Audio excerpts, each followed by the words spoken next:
माँ की आखिरी रात ठंडी रात थी। हल्की हल्की हवा खिड़की से अंदर आ रही थी। एक छोटे से कमरे में एक बूढ़ी औरत अकेली लेटी थी। कमरे में सिर्फ एक पुराना बल्ब टिमटिमा रहा था। उसके पास रखी घड़ी की टिकाटिक कमरे की खामोशी को तोड़ रही थी। दरवाजा खुला। उसका बेटा अंदर आया। साफ सुथरे कपड़े, ब्रांडेड जैकेट, हाथ में स्मार्टफोन। उसने माँ को देखा जो कमजोर हो चुकी थी। अम्मी, आप अकेली क्यों रहती हैं? आपको मेरे साथ चलना चाहिए, उसने हल्की मुस्कान के साथ कहा।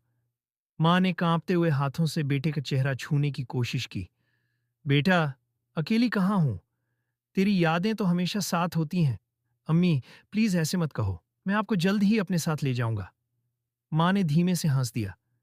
जल्द ही? बेटा, उम्र की घड़ी किसी के इंतजार में नहीं रुकती। बेटे ने अपनी घड़ी देखी। उसे देर हो रही थी। अम्मी, मुझे जाना होगा। आप अपना ख्याल रखना। माँ मुस्कुराई, लेकिन उसकी आंखों में अजीब सा सूनापन था। उसने बेटे का हाथ पकड़ना चाहा, लेकिन उसकी उंगलियों में अब ताकत नहीं थी। बेटा दरवाजे तक गया, फिर रुका।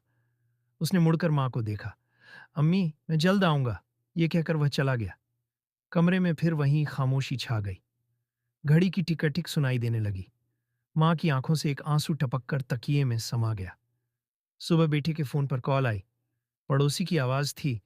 बेटा, तेरी अम्मी अब इस दुनिया में नहीं रहीं, पर जाने से पहले दरवाजे की तरफ देख रही थीं।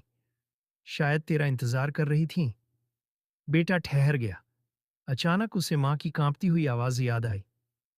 जल्द ही? बेटा, उम्र की घड़ी किसी के इंतजार में नहीं रुकती। अब वह दौड़कर माँ के पास जाना चाहता था, लेकिन बहुत देर हो चुकी थी।